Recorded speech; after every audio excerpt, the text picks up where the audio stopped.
It was like a one-man show in a way. There was nothing else but you and your face and your body walking in a straight line down Kennedy Quay. Yeah. What was that all about?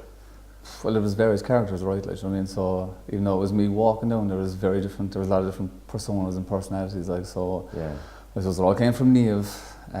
It was her idea, it was her script, and I suppose when she came to me and she asked me would I perform it for her, and having read the script, I was really delighted. And I suppose the fact that it was so different, and that you were playing, even though it's one man, it's so many different characters. I think that kind of filled in the gaps for it just being one person. Do you know what I mean? So it was her vision, I suppose, and it was all these conversations she overheard from different people around Cork City. So it was funny, but at the same time it was kind of poignant and kind of there was something moving in there as well. Like, you know what I mean? As well as being somewhat funny with all the different characters.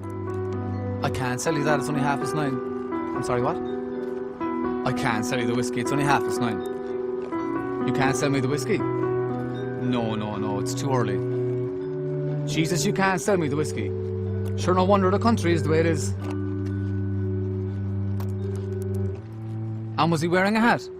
He's always wearing a hat. Do you know, I think he's after having a hair transplant. How can you tell? He's always wearing a hat.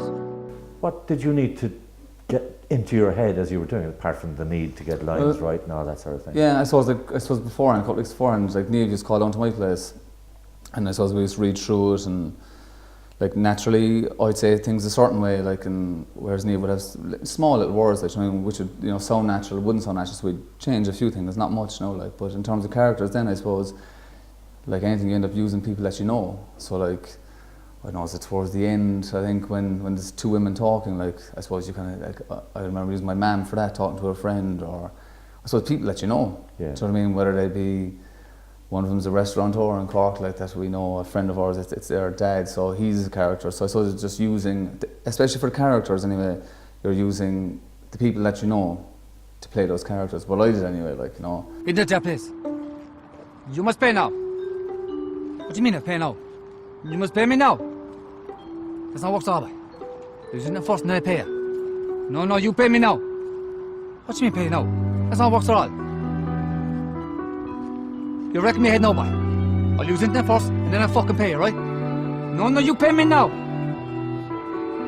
Fuck this fella's off his game. I'm going fucking somewhere else. Hello, Mary. Freezing, isn't it?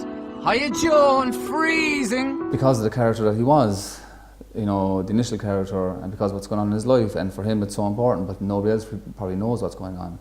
But all these small little conversations that go on about him, whether it be 10 or 15 minutes when people meet or pass in the street, neighbours or friends, what have you, or acquaintances, they already sound like nothing, but realistically, like when you magnify them, when you say, like, when you put into a story or you put into a play or into a film, they mean an awful lot to somebody, but to you, talking about them, it probably means nothing. It's just a way of communicating and saying hello to somebody else, like, you know. Yeah, it's just. But it has a meaning to somebody, like, I think so.